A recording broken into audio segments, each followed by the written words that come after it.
March 9th, regular meeting of the Concord Select Board. I remind everybody that the meeting is being both broadcast and recorded. Our first item on the agenda is a consent agenda on which there are town accountant warrants.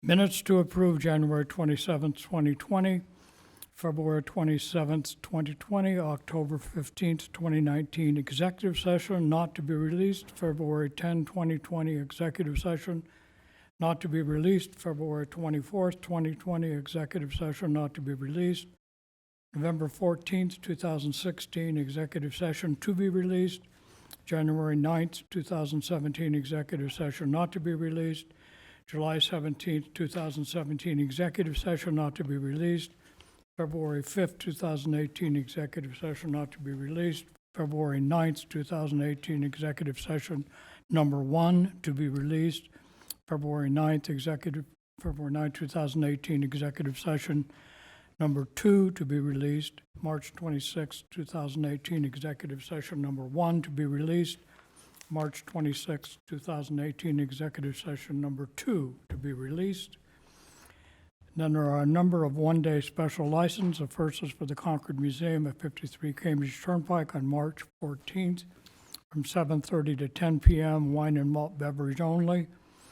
The next are all for the Concord Film Project at 40 Stowe Street. March 17th from 6:30 to 9:30, wine and malt beverage only. All of them are wine and malt beverage only. March 18th from 5 to 11 p.m., March 25th from 6:30 to 11 p.m., April 3rd, 7 to 10:30 p.m., April 21st, 6:30 to 9:30 p.m., April 24th and 25th from 7 to 11 p.m., April 26th from 2 to 6 p.m., April 30th from 6:30 to 11 p.m., May 1st and 2nd from 7 to 11 p.m., May 3rd from 2 to 6 p.m., May 7th from 6:30 to 11 p.m., May 8th from 11 and 9th from 7 to 11 p.m., May 10th from 2 to 6 p.m., May 12th from 6:30 to 9:30 p.m., May 14th from 6:30 to 11 p.m., May 15th and 16th from 7 to 11 p.m., May 29th from 6 to 11 p.m., June 16th from 6:30 to 9:30 p.m., on June 19th from 6:30 to 11 p.m., and Papas and Papas at 40 Westford Road, April 9th from 4 to 11 p.m., wine and malt beverage only.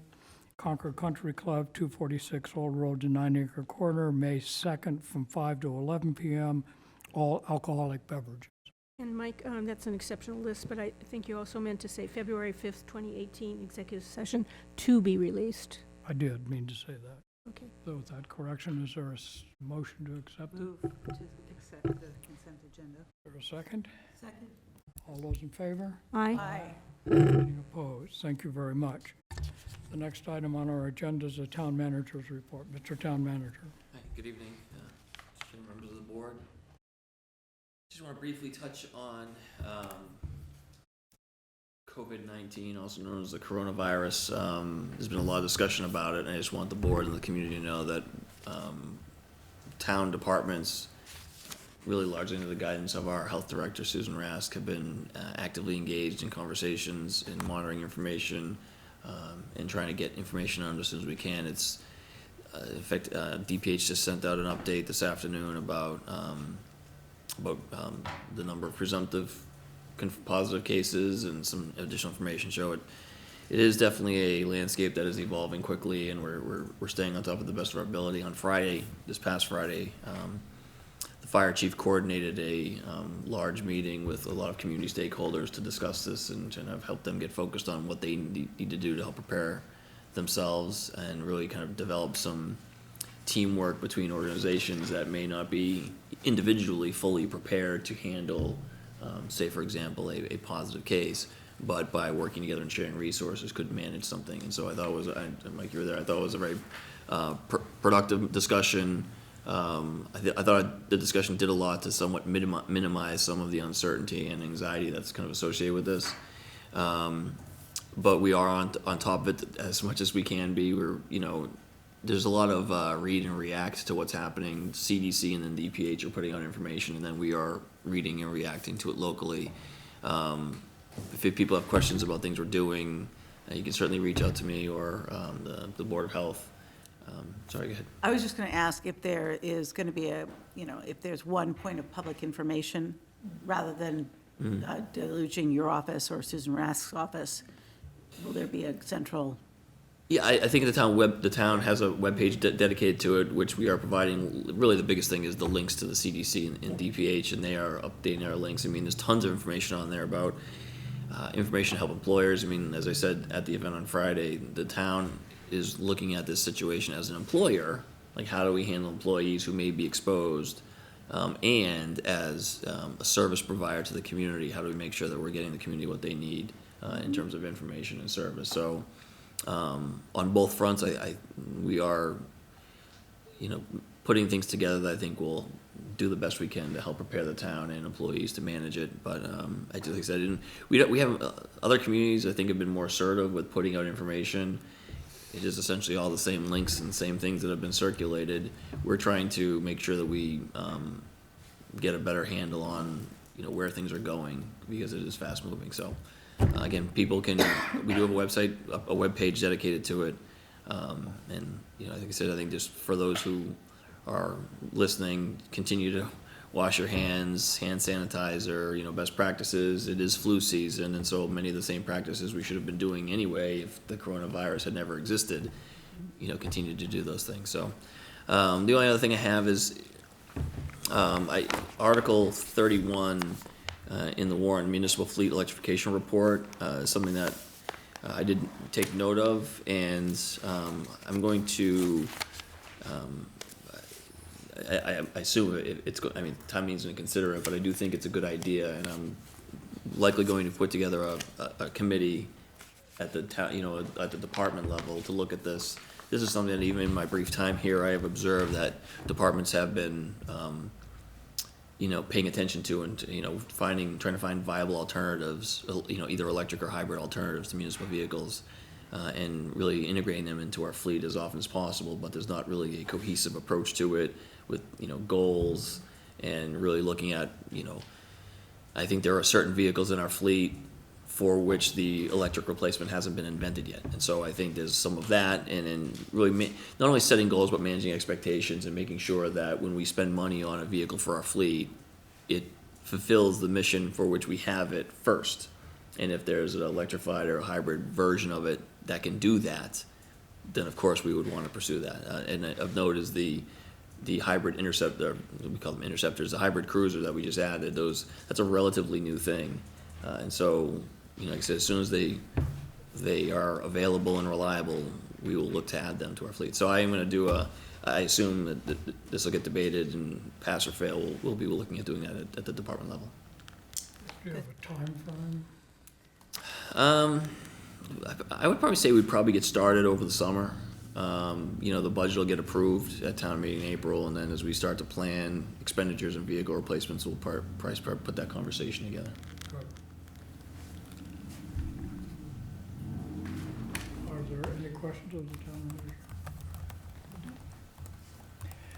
All right, the next item on our agenda is the chair's remarks. I do have a few. I was at the meeting that Stephen alluded to. I thought it was a very positive and constructive meeting, and the fire chief is the point man on that and did an excellent job. I just want to remind everybody that we still have 3 public hearings coming up on this evening, and all 3 of them are Finance Committee. Tonight's Finance Committee hearing, then next Monday on the 16th, the second Finance Committee hearing, and then on the 23rd, the third Finance Committee hearing, which is on the enterprise funds. In addition to the public safety meeting that was had, I have met with the town moderator, who had been in conversations with the health director, and as a consequence of that, we have concluded that we will not use electronic voting at this year's town meeting. In addition to that, the question came up in our discussion is what would happen if it seemed prudent and wise to not have a town meeting because of the virus. So the town moderator has put together a town meeting weather public safety emergency protocol for town meeting. And this just came to me last night, and what I want to do is put this on our agenda for the 23rd, our next regularly scheduled meeting. We'll probably know more information then, so, but I will check with the moderator first, but if she has no objection, I'll see that even this draft is posted on the town website so folks can get a sense of what's going on. At our next meeting on the 23rd is going to be a pretty full meeting. We've got a lot of things that have to get taken care of. I just want to mention a few. One is, I spoke with the superintendent of the schools, and you'll recall at our last meeting, we asked her to provide some additional information as to what costs would be associated with various dates associated with a special town meeting in the fall. I met with her, and she said she would have that very shortly, so I think we should get that on the agenda for the 23rd.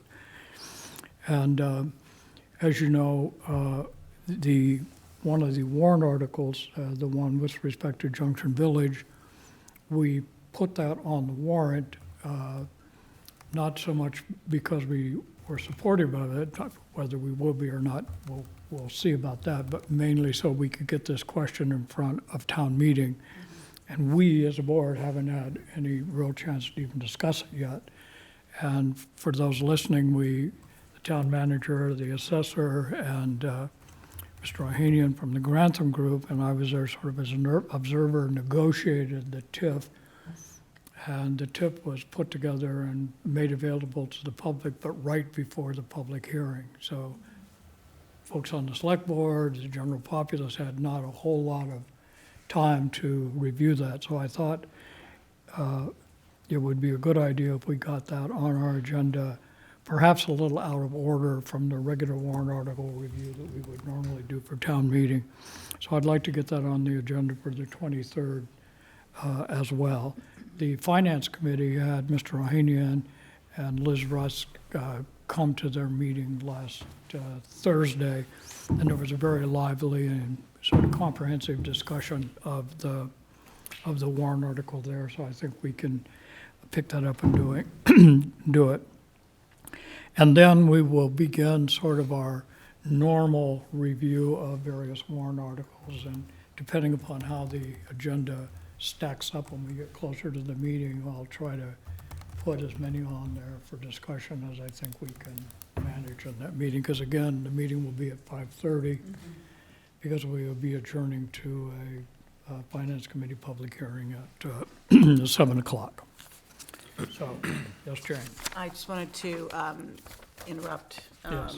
our schedule, just to acknowledge the passing of Phil Benacasa last night. He was a beloved administrator, the principal of Alcott Elementary School for many years, and a school committee member. And I certainly had the privilege of knowing him, not as a parent at Alcott, but as a fellow citizen, and I just wanted to acknowledge that sad fact. He was a fine public servant, and Absolutely. our thoughts go out to his family. Thank you, Jane. Yep. The next item on our agenda is APP 10. You'll recall we picked that up as an agenda item a couple of times, and I think it was in January. And we tried to polish it up a little bit, but there have been questions raised by other members in the community about when terms end. And so I've asked Terry to put together something, and Terry, if you want to. Sure, so, this is the APP 10 that we reviewed, and, we, had a discussion where we clarified the process and timeline for the turnover for all of our Concord town and school boards and committees. So unless otherwise prescribed by statute, all committee terms will end this year on April 30th, as soon as town meeting concludes, assuming we have town meeting on the dates scheduled. So if town meeting concludes by 11:59 p.m. on April 30th, then the new members will take over as of that date. Now, if town meeting is put off till May, we'll we'll read this announcement with the new thing. Okay, well, let's hope we get this done when we're supposed to get it done. The next item on our agenda is a capital planning task force. The task force has written to us indicating that they would like their term extended until June 15th, I believe it is, Correct. 2020. So it seems like it's a rather straightforward matter, but because it was a committee with the date, we need to discuss that. And if there's no discussion, I would entertain a motion to extend the deadline. Is it the 15th or the 30th? So, The 15th. I just want to add, we're making really good progress. Our public hearing's coming up March 18th. March, yeah, I just wanted to announce the public Right. hearing is March 18th. so the Right. so And it's the 15th. June 15th. that's one of the most important things that we have to do is have this public hearing. And then after that, we'll be able to write our report and finish up. And you know. where is the public hearing going to be held? It's in the townhouse, probably. hearing room? Here in here. the- Yeah. the Now you hearing. remember off the top of your head. here, Yeah, But here in the townhouse, so Yes. people won't get. at 7 o'clock on the 18th of March. Very good. Is there any discussion of this extension of the charge? If there's not, I would entertain a motion to that effect. So move. Is there a second? Second. All those in favor? Aye. Thank you very much. Next, as you know, we have a Financial Audit Advisory Committee, of which I am the chair. And the charge of the committee as a representative from the select, or not the chair of the select board, a representative from the select board, who is the chair of the Financial Audit Advisory Committee, and my term is up. So I think we should elect a new person. I nominate Linda Escobedo to be the new chair of the Financial Audit Advisory Committee. Second. Are you willing to do that? I hope I'm so. glad to hear it. Any other discussion? All right, that's all those in favor? Aye. Opposed? Thank you, Linda. You'll enjoy that committee. Next, Mr. Parker or Mr. Feely would like to talk to us about the affordable housing home rule petitions that are before the Commonwealth. Gentlemen?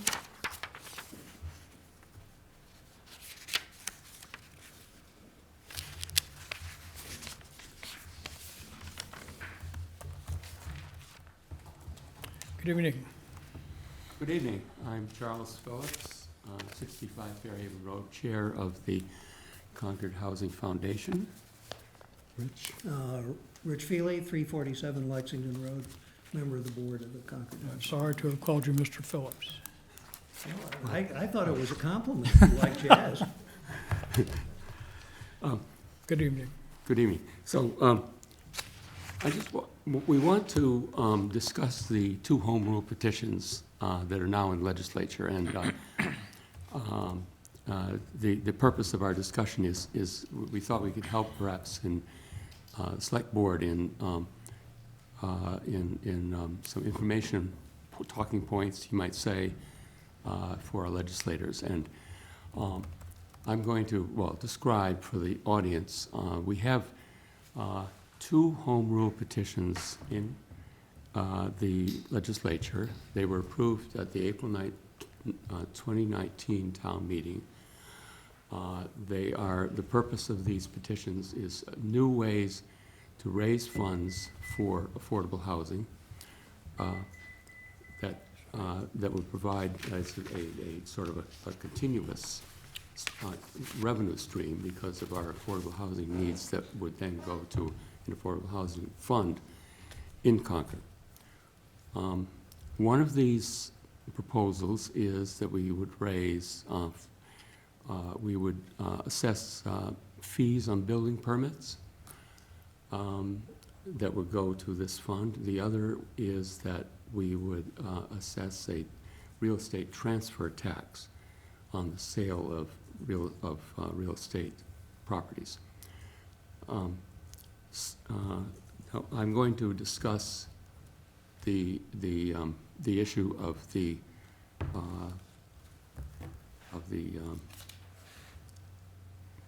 the building permit fees, and Mr. Feely is going to discuss the issue of the transfer tax. Now, as far as I know, the building permit fee home rule petition has left the committee and is now on the floor of the Senate. Is that your understanding as well? Yes.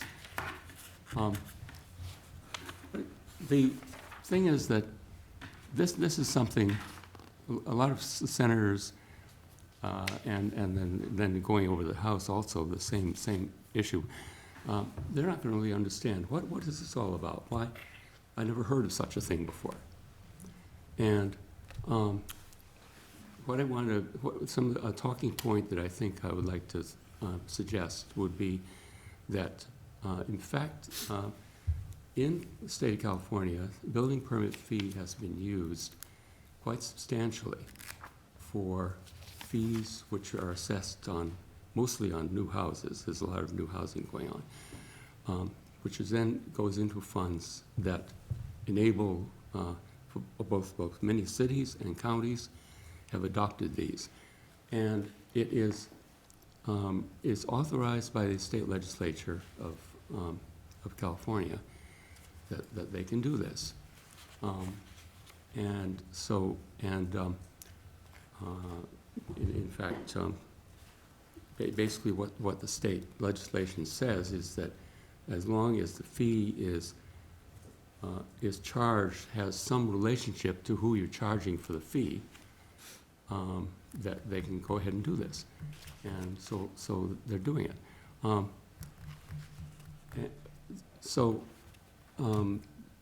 The thing is that I think and then the particular argument for Concord, since we're asking for this permission, is that for us, housing is occurring not in big developments, but it's occurring house by house. Every larger houses being built, replacing smaller houses, which are more affordable, all over town. So this way, sort of the affordability of the housing stock becomes less and less over time.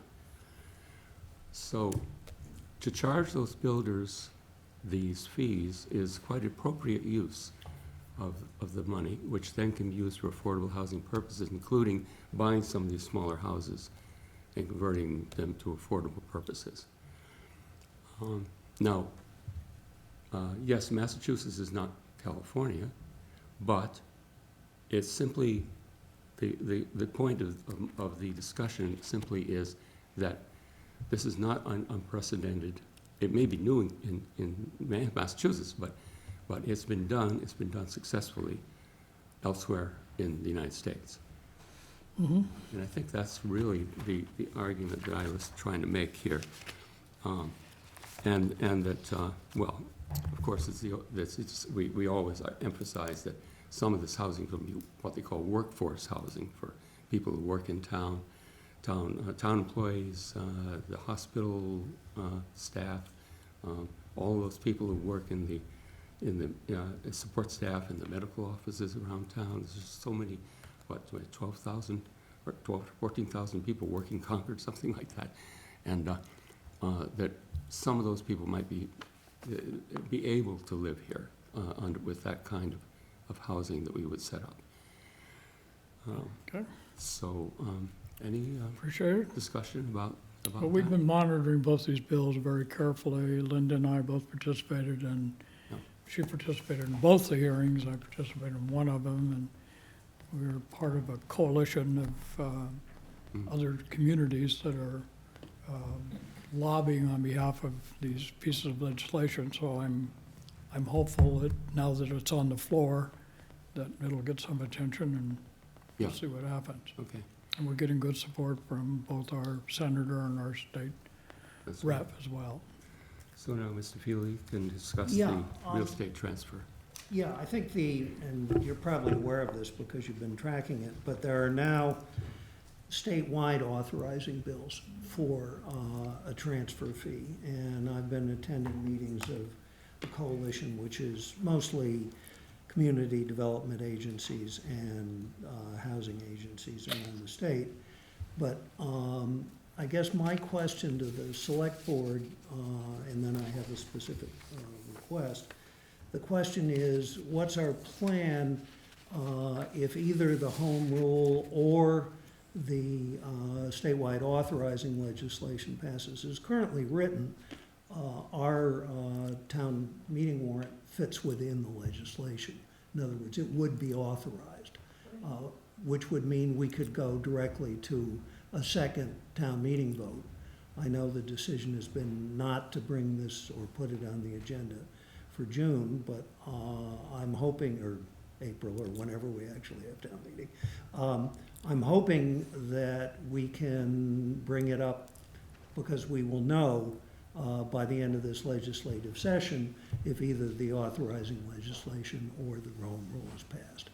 So my request, I don't know if you've been asked by others, I do have a sort of letter that is targeted at the two committee chairs, the Senate President and the House Speaker, asking them to move the general bills. I mean, we might win with just our own home rule, even if the real estate industry is successful in lobbying against this. On the other hand, with Boston and Somerville behind the authorizing legislation, that may be what gets us where we want to go. So my question, and obviously this is for the board to consider, I have copies for board members, if you'd consider sending a letter like that. That there have been no transfer fee bills reported out yet, either local home rule or the general ones. But a deadline of March 16th has been set to report them out. So we should know next week. Did ours get out? Did the general authorizing legislation get out, or did nothing get out?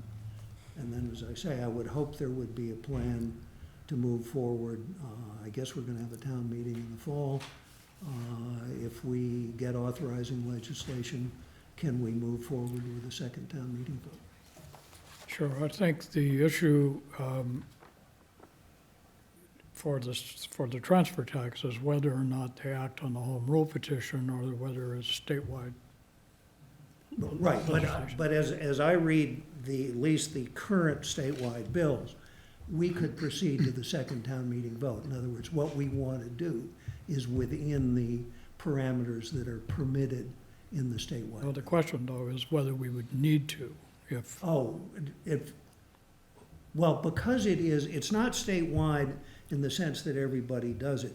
It's a general permission for towns to do it. the towns would have to take So specific towns would- action. I mean, we're one step up. We voted it once, we need to vote it Well, twice but the more. issue is, yes, if they pass a bill and our home rule petition is within the scope of that bill will come back to town meeting to have the town meeting take affirmative action. If our home rule petition is passed, then it too comes back, but then it goes to a ballot question.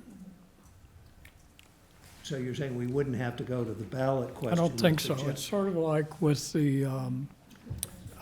it's the town has the authority to, on meal taxes, there's an enabling Fine. statewide legislation, and then the town has the opportunity to tack on. Vote to accept section Yes. X of the MGL statute is what usually Right. happens. Yeah. But we'd have to set our rate, because all it does is it sets a ceiling on the rate, essentially, and an attachment point that can't be, at the moment, lower than the statewide median house price, which we're okay on. So we would have to craft an implementation. So, So we wait. We didn't put it on the agenda here because if they didn't pass it, we have to repass it at town meeting to send it back to the legislature. And if they do pass it, then we would have the opportunity to affirm it at town meeting. And from talking to both our senator and our state legislature, there was a great deal of uncertainty as to whether or not there would be any action by April. So we decided, once we were pretty clear that we were gonna have a special town meeting in the fall, let's- And then the only other thing, I think there's a critical path item for the system that Charles proposed, in that we need a fee schedule, I think, if we're gonna have a second vote.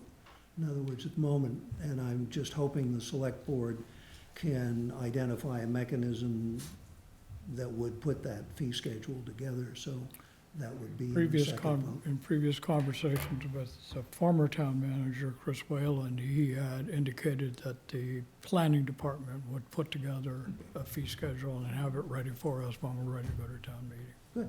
Good, thank you. All right, thanks very much, fellows. Thank you. Thank you. I just want to acknowledge, I thank both of you for tracking all of this, and I know that Frank in particular, the amount of time that's gone into working with the coalition and testifying in other things has been significant, but thank you for, both of you for all the tracking and keeping this on the radar. Thank you. Well, we'll keep our fingers crossed for Yeah. next Tuesday and see if we can get out of committee. Take it up at us. It was a good meeting. Right. Thank you very much, John. Right. The next item on our agenda is a 6:05 public hearing, but it's not 6:05. So we are going to, at least by, I better check my 6:02. So I think we will skip to item number 10, which is to amend the middle school building committee membership. Susan, you might tee this up for us.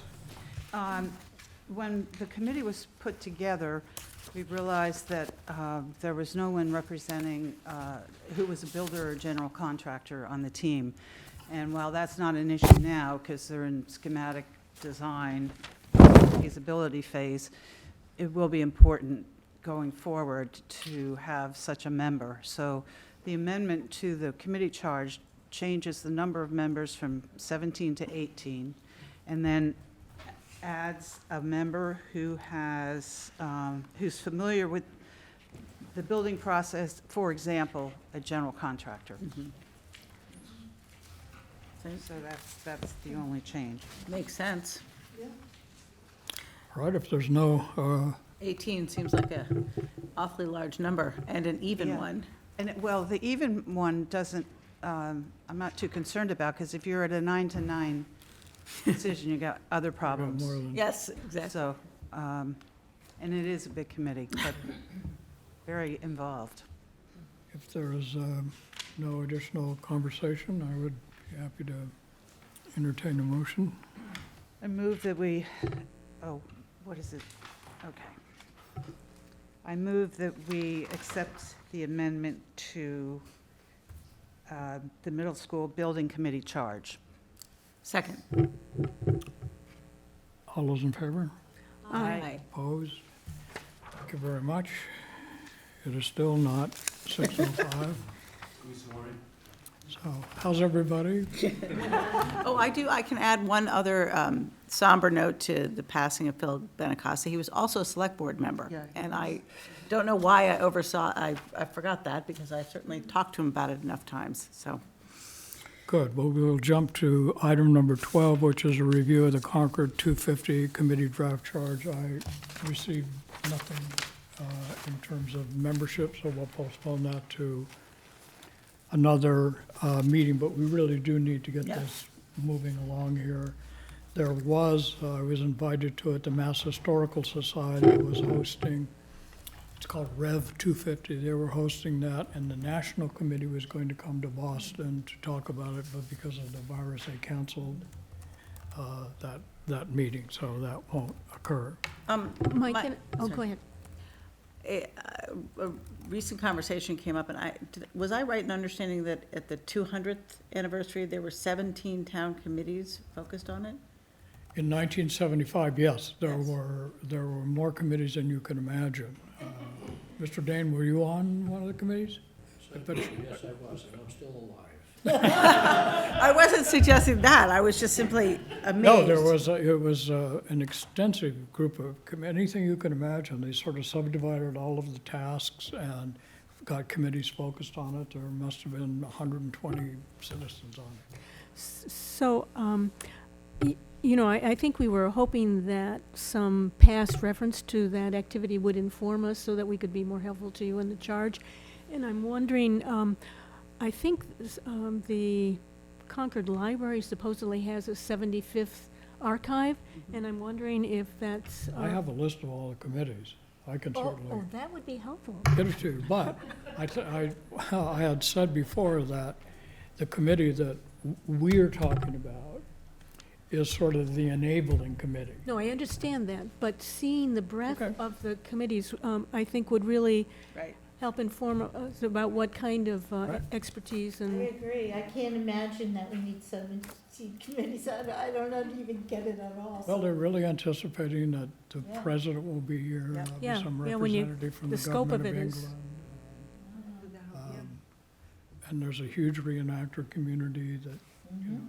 I think I reported before, there were more, in 1975, there were more British reenactors from Britain here than there were British soldiers in 1775. Wow.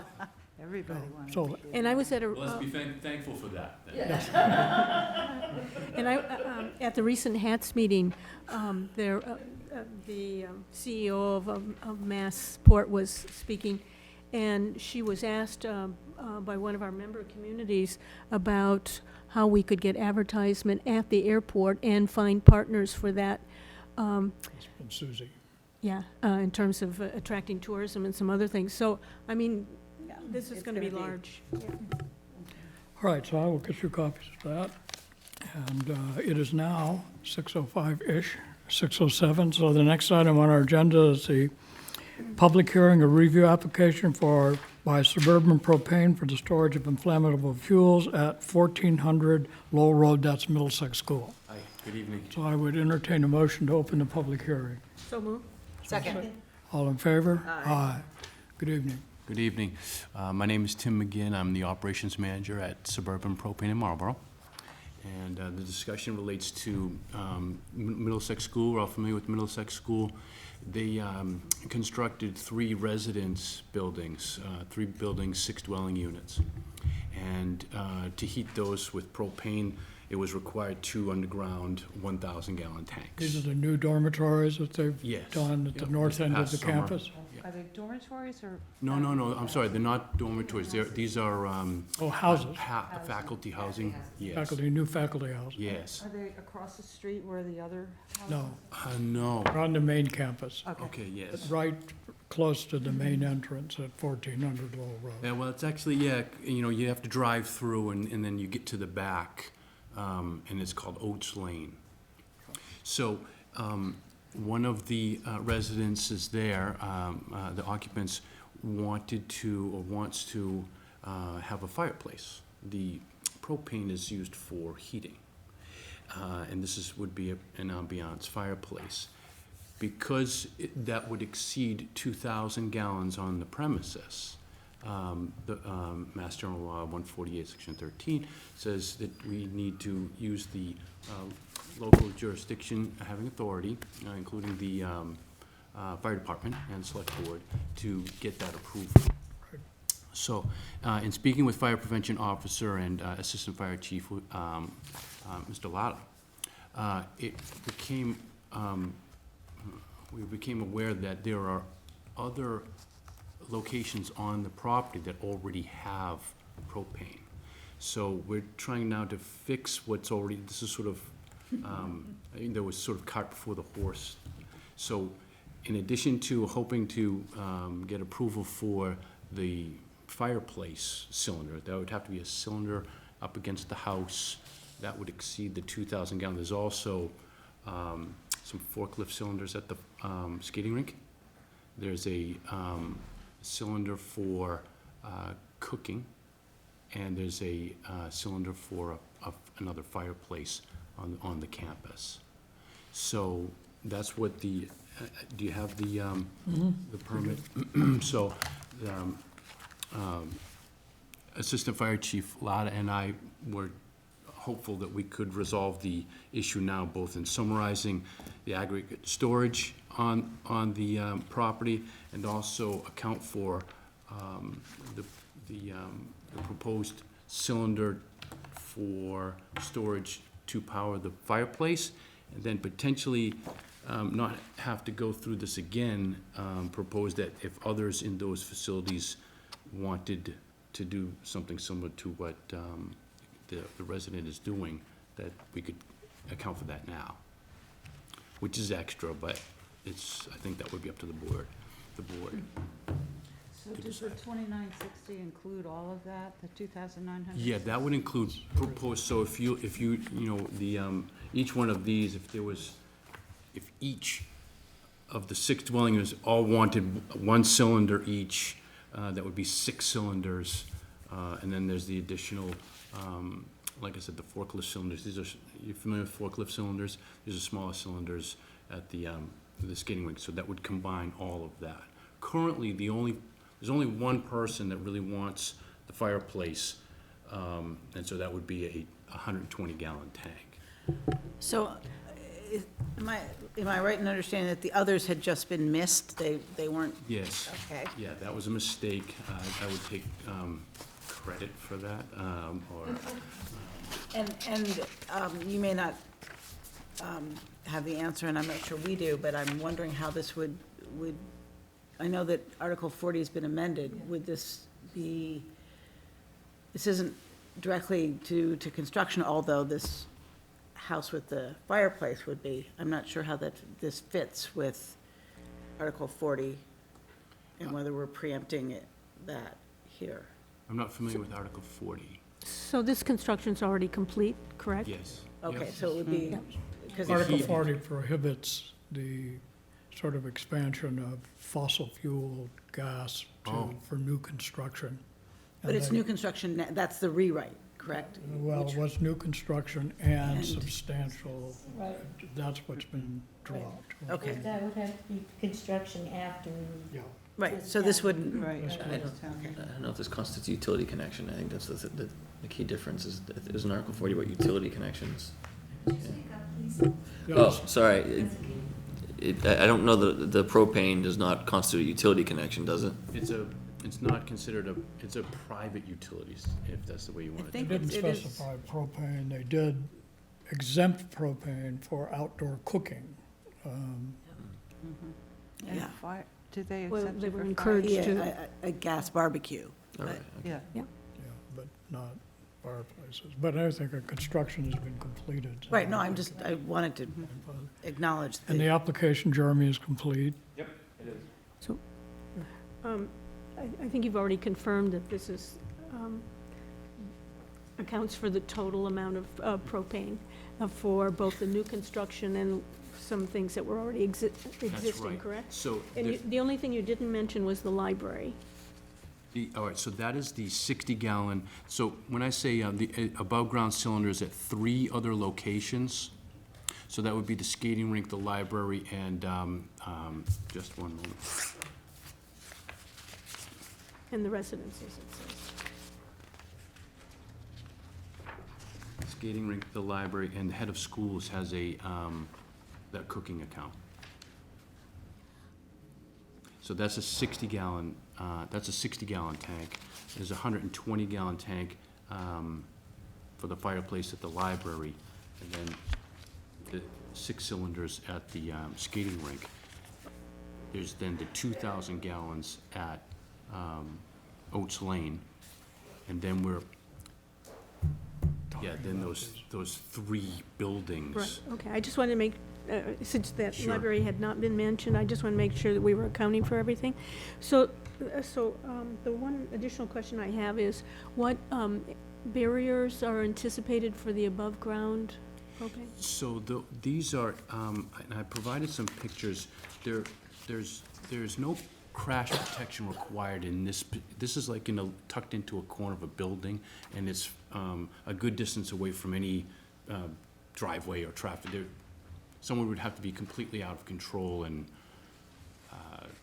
driving, through a, Okay, the reason I asked that question is because the fire chief made a particular point of commenting on that. so- yeah, so there is crash protection around where the domes are, so that there are some, the underground tanks have just, all you can see is a dome, you're probably familiar with it, so there's crash protection around there. But this is a tank that's And going, what form does that take? boulders, Okay, yeah. okay. It's just something that's somewhat. Okay. Okay, good, thank you. Other questions? Are there any questions or comments from the audience? Please, you have to come up here. How are you? Good, that's good. My name is Alex Wayne, I live in Bobby's Farm. Wait, come down and sit, pull that mic close to you. Hi, it's the first time. My name is Alex Wayne, I live at Bacchus Farm. I'm the neighbor of the Middlesex. So, I don't have the application, like, I don't know any details that just went over. So based on what I heard, so I have some questions, like easy ones. So there's a gas line right outside the street, my street gets it. Why can Middlesex switch to gas? Everything would be under the ground instead of propane. I guess also from what I heard is like you're combining all the tanks into like a big ones. Did I hear that right? So, not exactly, no. I can't answer to why the Middlesex School would choose propane over natural gas. It could be any number of things. I wouldn't want to speculate. They asked us if we could supply propane, and the answer was yes, so we did so. I'll show you what we were looking at. I think all the members of the board has this. The tanks were put here, and this is some distance from the road. These tanks are, in this area, and there's underground line that runs from here to here to here to supply propane to these three buildings. Is that the middle of the fields, open fields?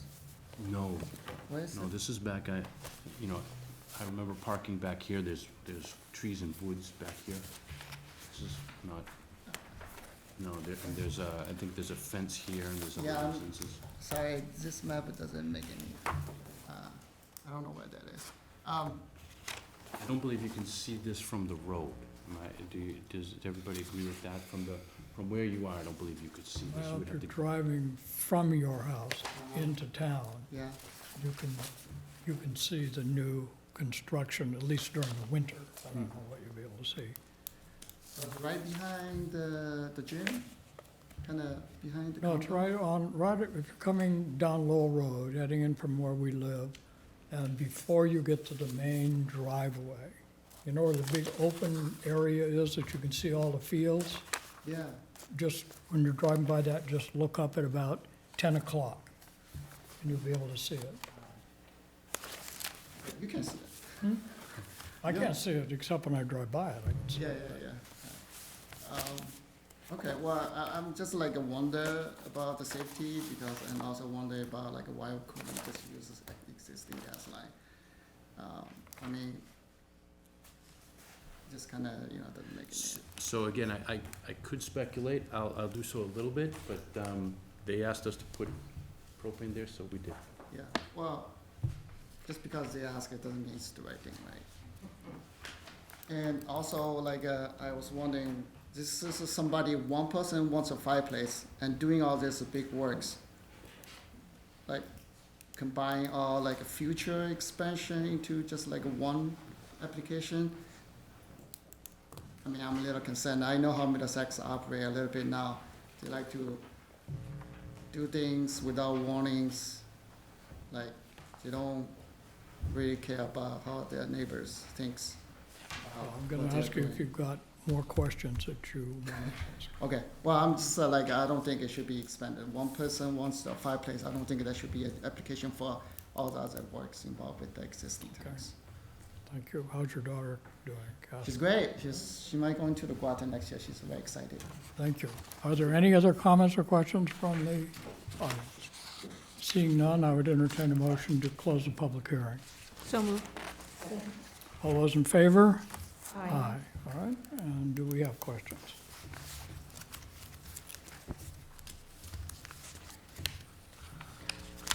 So the two 1,000 tank gallon tanks are for the 3 residences, the heating for the 3 new buildings with 2 families in each? There's 3, the 2 1,000 gallon tanks are for only those 3 buildings. Okay. Yes. And what is most of Middlesex, excuse my ignorance, is most of Middlesex on propane, or is it most of it oil? It must be oil. Okay. Those are the only other propane that we have there, again, is for the forklift cylinders, the cooking account, and an ambiance fireplace. Do you know if they're connected to the natural gas line? I do not know. I know that if we put, it wouldn't be in that, it's not in this building, not in these 3 buildings, I can tell you that. Have you already brought in the tanks? Yes, this was last summer. They needed the heat for, it was late in the summer, they needed heat for this winter. They've heated all winter long with them, with those 2,000 gallon tanks. Okay, so if this person didn't request the fireplace, then might not have discovered that we needed to go through this? That is a fair question. I suppose it probably would have come up at some point. Yeah, yeah. Yeah. So what happens if we don't approve it? Well, then what we would likely do is have to take the tanks from these other residences, not the residences, but the cooking, the forklift cylinders, and the ambiance fireplace, because these folks need these tanks for their heat and so forth. So that's probably what would end up happening. Do you have any knowledge of why there wasn't an application before us in a timely manner? It was a mistake. It was They don't know? It was an oversight. So when we were putting this in, it was a 34 Oates Lane, and it was thought that it was, they were separate, and there were separate accounts. So the thought was, okay, it's 34 Oates Lane, not 1400, and then it came, no, it is. It's all on the same. But as I Property. understand, none of the other pieces, installations of propane on 1400 were,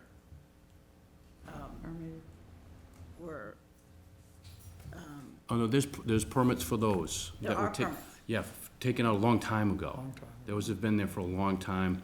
We only need to appear before the select board when it goes over 2,000. So we can go to the fire department. Street that we approved, those. Yeah, so we go to the fire department and submit permits for the smaller ones. So the other ones that you've listed here, the fireplace, the skating rink, the library. Yes.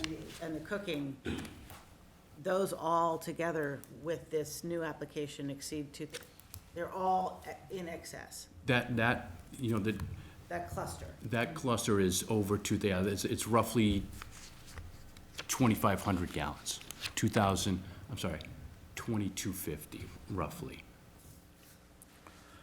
I'm a little bit concerned that nobody from Middlesex School is here tonight, and I think if we approve it, I'm thinking maybe we send them a letter saying, you know, we've approved it, but, you know, we understand not everything was done timely, and I don't know how you would word the letter, but some kind of, something about them paying more attention in the future, or, I don't even know how we would word the letter, but I think they should be here tonight, but anyway. What's your pleasure?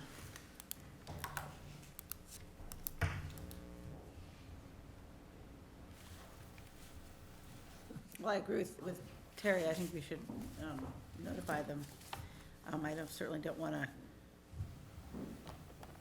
stop people from using their cook Right. stoves. Just All right, so why don't we amend the motion here then to essentially say, to approve the suburban propane application for the storage of inflammable fuels at 1400 Lowell Road, and to authorize the chair to write to Middlesex School about our concern on the timely completion and submission of applications. And lack of representation here tonight. How's that? Good, covers it. Thank you. Can I get a motion to that effect? So move. And is there a second? Second. Any further discussion? All those in favor? Aye. Opposed? Thank you very much for Okay. coming. Thank you very much. All right, the next item on our agenda is to review the Transportation Advisory Committee draft charge. Jane? All right, so what everybody has in front of them is a work of discussion and then the comments that were submitted to Jeremy and incorporated in the last draft. I don't know whether anybody had a chance to review it. But I think it would be in our best interest, I'm trying to find it now, to move this, to get this committee underway. I know there's a lot of interest, certainly on the biking, and as the weather has gotten so unseasonably warm, the interests incorporated in our local transportation are even more immediate. So I would welcome thoughts. Okay, Jane, thank you very much for all your work getting this put together, and thanks to the others, members of the board, for getting comments to you so we can move this thing along. Yep. All right, so comments or questions? We have a Anybody? revised So, draft, which I hope everybody had a chance to read. yes, thank you for all that you did on this. Jane, I just want to clarify that you intend this to be a long-term committee, is that correct? Yes. Okay. I think that it's a committee of the town manager, and I don't think that there's for instance, while there's initial. Select Board Committee, Town Manager appointed, is that? Well, I think again, our I'm conversations. not sure where we ended up on this, that's why I'm trying to. Right, our conversations on that ended up as, this committee would report to the town manager and the select board, but that the Transportation Advisory Committee as a committee of the town manager. That we would form So that. I'm not sure if I'm looking at the right version. The one I'm looking at right now says appointed by the select board, so hopefully that one's added. It's under membership. Well, then that's one of the typos that didn't get picked up. Appointed by the select board, appointed by the town manager. Great, okay. And I have a question right under that, where it says Town Traffic Committee member, which is great, but we also have a Public Works representative, a Public Safety representative, and they are on the Town Traffic Committee. So are you thinking there's going to be somebody from Public Works, somebody from Public Safety, and then another person from the Traffic Committee, or how is this going to work? Well, actually, that's a really good question. I'm glad you asked it, because in the different iterations of this, we've Right. discussed the town traffic committee. Right. And I think we kept it on there out of concern that we'd missed one of the other town departments that are incorporated in the traffic committee. But I would look to the town manager, to Mr. Crane, to determine whether or not that may be erroneous at this point, given other members. Well, on the traffic committee currently, there are, Public Works has a couple of representatives, Concord Police has a couple of representatives, though they don't all necessarily need to be there, but having one seat or someone like the safety officer, Ron Holsinger, or the town engineer, or having the opportunity for the town engineer and the superintendent for streets be on this committee. We haven't teased all that out, but it would leave a spot open for someone who isn't the de facto representative from the police department or Public Works. That's, when I read, that's That's how right. I viewed it. It's a flex position, if you will, for. Okay. And that's what I had assumed, Right. that we Okay. wanted to keep it as, but I Right. just, So if, say for example, the CPW representative is the town engineer, and neither the director nor the superintendent are, really need to serve, because it doesn't really, the planning part of it isn't really their thing, then it would be you know, the chief would continue to represent the police department, and then the safety officer would represent the traffic committee. That, for example, but we have to figure that out. Okay. So are you comfortable So with the idea of a sort of a catch-all? So we have the catch-all and we have a public works representative and a public safety representative. That's what you want to have? Okay. So back to my question. You know, so then I'm trying to figure out if this is and it sounds like it's a select board committee with the members appointed by the town manager. Or is this a town manager committee and we just have a report coming back to the select board? So that, As my notes showed it from the last conversations, we had determined that it would make more sense for it to be a committee of the town manager that would report to the select board, report its findings to the select board. Yeah, that's how I remember it too. Unless you think differently, Linda? so, no, I have no problem with that. So then I'm sitting here thinking, and so why is the select board drafting this charge? I think it started here, and I think it was, the way I've tracked it is it started with more of a select board type committee, but as we discussed it further, I advocated for the position that if it's a town manager committee, that also includes other departments besides a broader scope than just the existing traffic advisory committee or traffic working group, whatever we're called. You could actually have this committee replace that. And so you would have the combination of not only looking at transportation planning issues at a town-wide scale or even a region-wide scale, you would also then have the kind of literally where the rubber hits the road insight into enforcement, engineering, things like that. And I think a lot of traffic committees, a lot of transportation planning groups, run into trouble because they don't have the technical expertise to know what you can do and not do. Yeah, I think that makes sense to me. I think to your point, I think, one, it's a committee that's morphed over time. I also think this is sort of a hybrid. We don't have other committees where you have citizens, where it's a committee of the town manager with many of the departments represented next to town citizens. I mean, this is sort of, and in some respects, it's kind of a perfect outgrowth of the Envision Concord document, which is we're trying to find more collaborative spaces. So hence, this is where we are. Yeah, I'm not challenging that. I'm not challenging where you're coming from.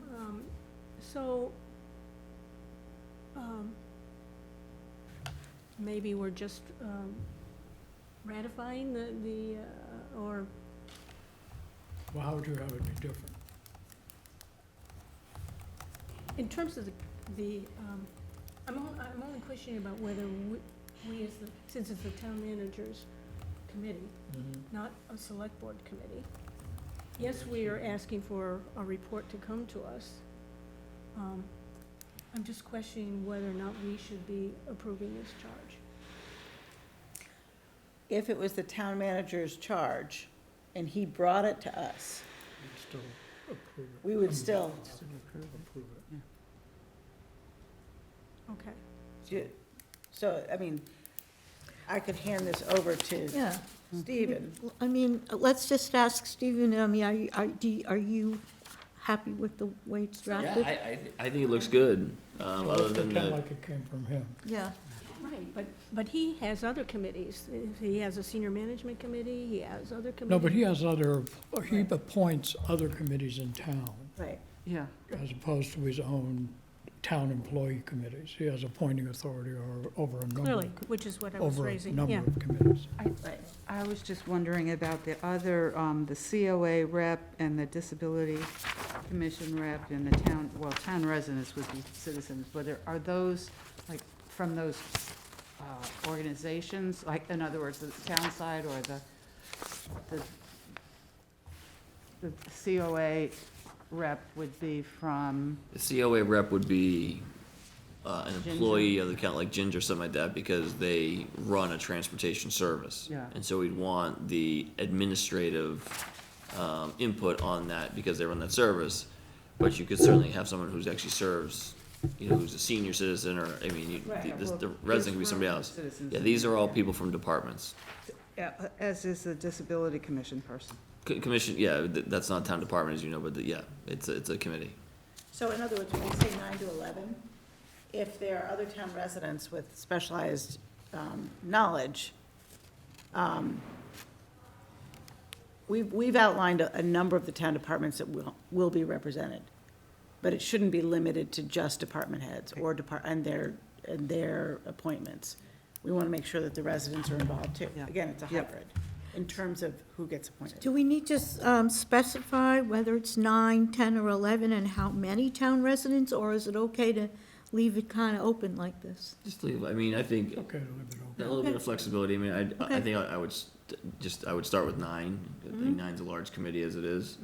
And then see as we go people who show an interest. The only thing I would say is on the report, I do view this as an ongoing thing, and so I would just recommend changing, instead of having a draft report in November 2020, just regularly report the committee's activities to the select board. And so whether it's through a town manager's report or a specific proposed change or something like that, there'd be work product coming back either to me or through me to the board versus a one kind of an omnibus Yeah. report. Yeah, it's a good idea. That'd be my only suggestion. Yep. Do we have language that we want to add to this, or do we want to put it off and come back and finalize it in 2 weeks? Well, I haven't caught any language that's going to change other than, What you just said. Just this draft report, we just change At that. the very end. We can change that right now. right, exactly. Okay, With so the draft report or with regular reports Mm-hmm. okay. To the select board, quarterly or. Yeah, quarterly, that sounds good. Through the town manager or other mechanism, I don't know. Yeah, I would just say analyze goals and report to the select board. I would first say on an ongoing basis, I would, that would be. with the specific recommendations that can be So implemented when to there's support the something goals. that needs to be reported, that's when. Mhm. so- It's the- Okay, so is that language clear? So it says report progress. Analyze goals and, Regular reports to the select board on an ongoing basis. That's what it says.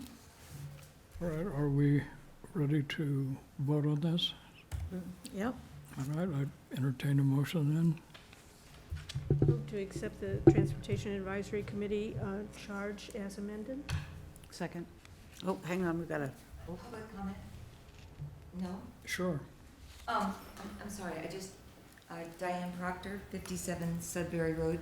I just think that the question of public participation, it might be wiser to have the select board kind of nominate citizens to participate in this, and that would resolve some of the dilemmas about, of jurisdiction and control. Town Any- managers' appointments come to the select board for. Before they go any approval. further. Yeah, So you feel that you have some opportunity to Yes. recommend that back and forth? Sure. Or just that back and forth, I think, Be important. as long as it's well-known, is Sure. important. absolutely. Okay, thank you. Yep. Thank you. So we have a motion, I think there was a second. Is there any other discussion? All those in favor? Aye. Opposed? Thank you very much. The next item on the agenda is the Town Council Bylaw Directive. We have a warrant article on the warrant this year that raises concern about compliance with the Town Council bylaw.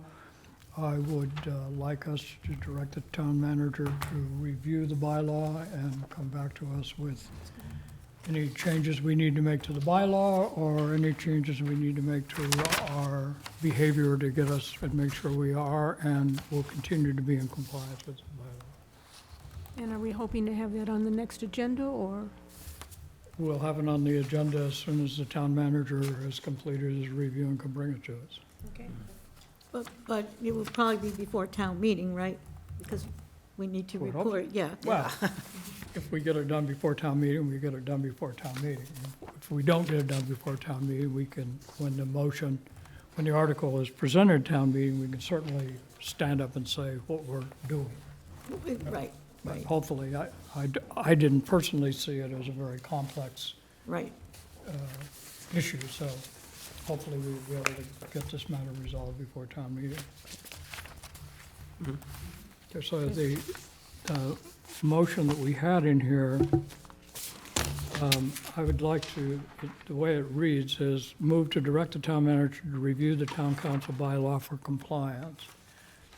I'd like, that's fine, but, and add to it, and report to the select board any changes that need to be made in the bylaw if we are not in compliance. So again, we've got a special town meeting coming up. Right. If something comes up that we need to fix, we'll get it fixed. Good. I'm glad we're doing this. It's a good idea.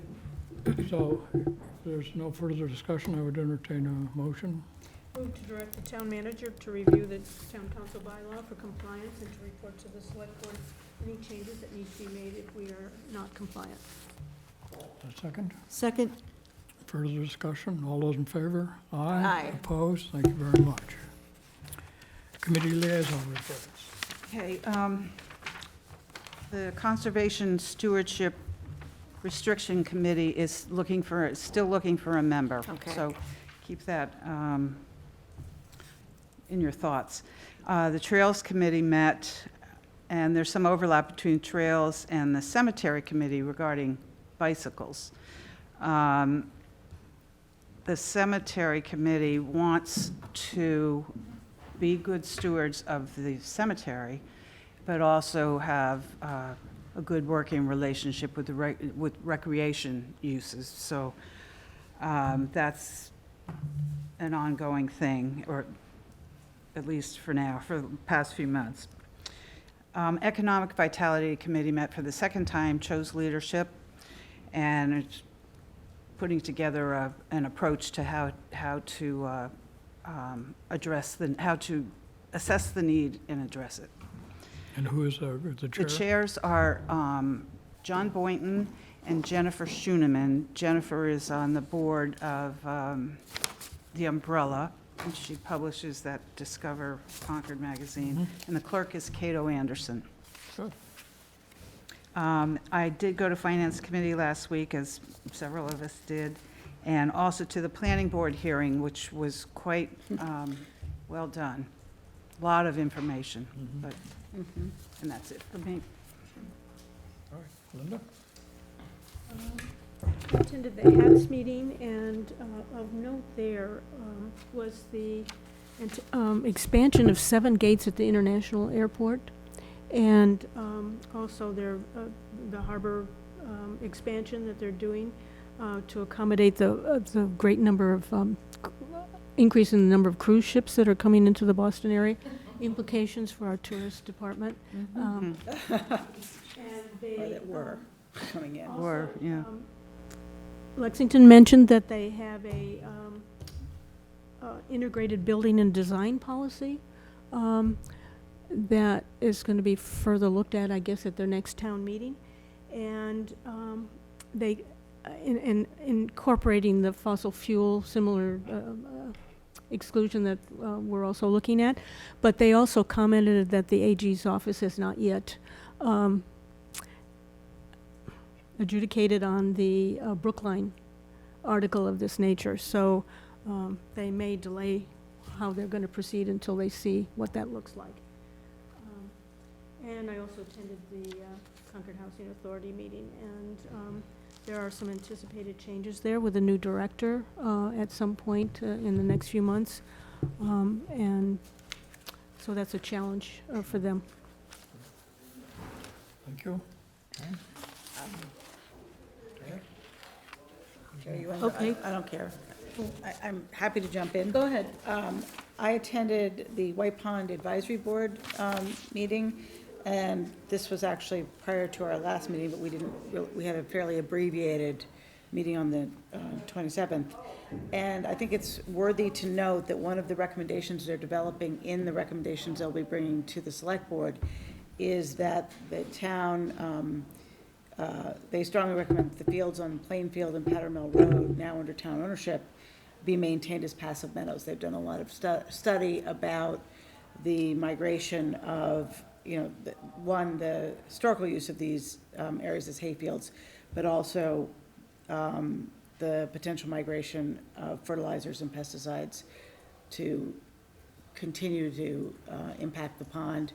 There was a recent, which the director of the NRC also attended, there was a recent conference on the blue algae blooming and the impact of different types of chemicals and, the nitrogen loading that's happening.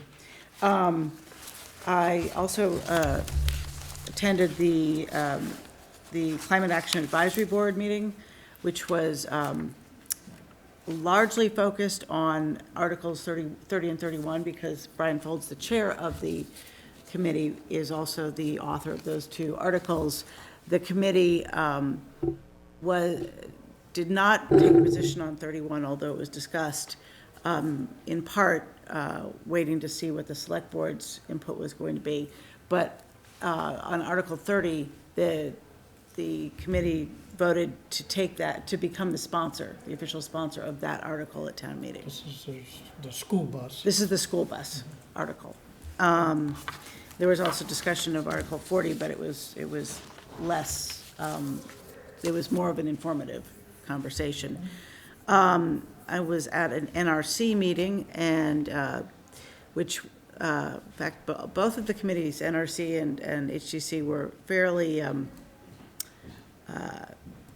they were certainly lively discussions. There was a discussion of again, Article 40. Then they will decide, they are going to take a position on this, but they will need to review it.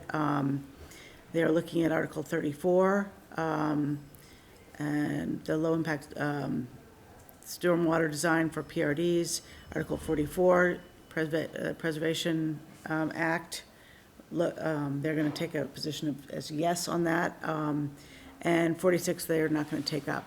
49, they will likely be prepared to discuss on the index, but they are still a little hung up on if they oppose the index, what's the alternative?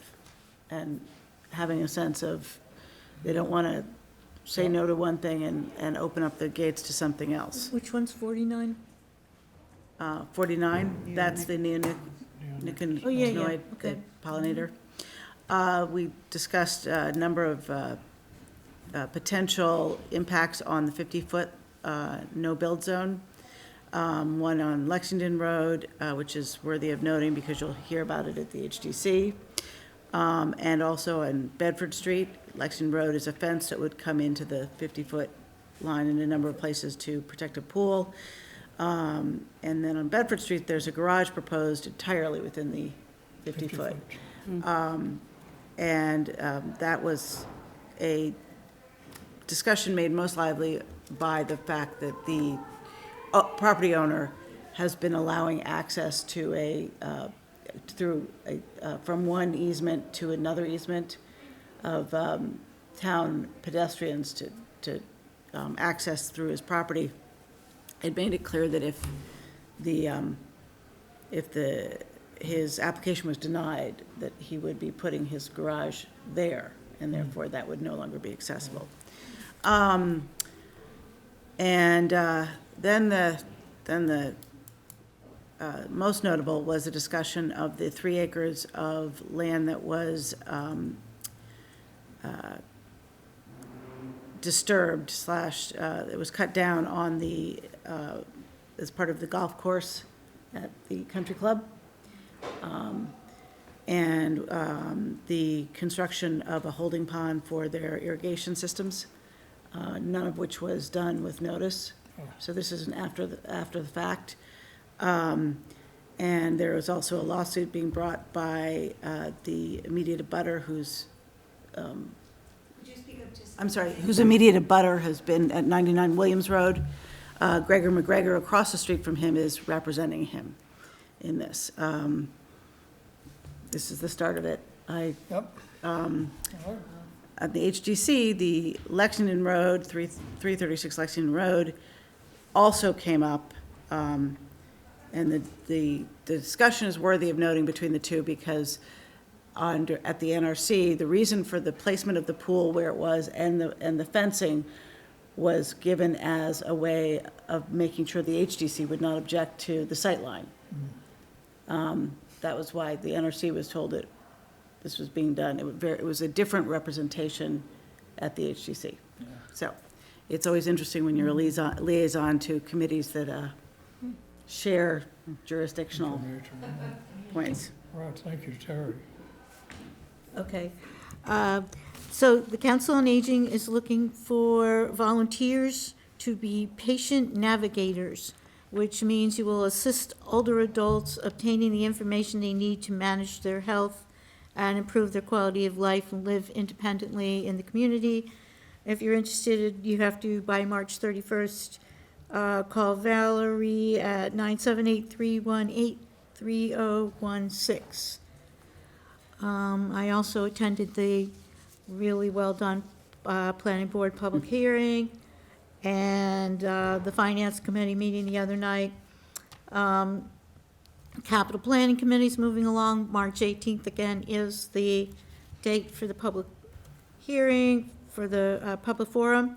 I also went to the Concord bookstore where Deborah Stark was speaking about her book, The Little Store That Could, and it was a really great example of the economic vitality. Very well done.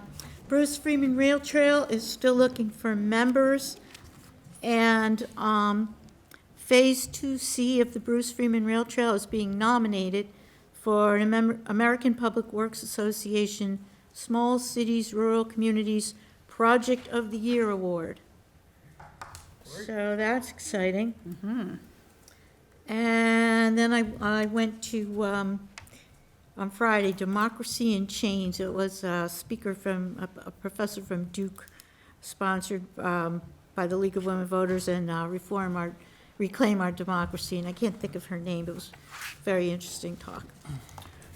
Mike, may I just add one thing? And Jane reminded me of this. I also attended the Concord Housing Development Corporation, and they took positions on supporting the article for the affordable housing appropriation, the housing trust, all those that we would anticipate they would support. They only supported one of the zoning articles that, and that was the accessory dwelling article. And the other two, the reason for not supporting them was that they felt that they did not specifically address affordable housing. And they cited two-family dwellings that have gone for 1.2 million or 1 million. And, yeah, so. I just wanted to add one more thing to my report, and that is one of the reasons that bicycles through different areas is heating up is that, or will be. Bedford is going to continue their bike trail right to the Concord line, which is the reformatory branch, and that's the one that would go, off of that trail would go through the cemetery. And that's a major source of concern. All right, and I've attended a Finance Committee meeting too, but we already heard about that. The other thing is Stephen and I continued our negotiations with the Library Corporation. That I think we are nearing a draft that we can share. So my anticipation is we would have a public hearing about that agreement on April 6th, which is not the next meeting, but the meeting after that. So we would just embed the public hearing in our regular selectmen's meeting, but we would do that. All right, we have no committee nominations or appointments. Are there any comments from the public? Seeing none, I would entertain a motion to adjourn to the Finance Committee public hearing. So moved. Second. All those in favor? Aye. Thank you and good night.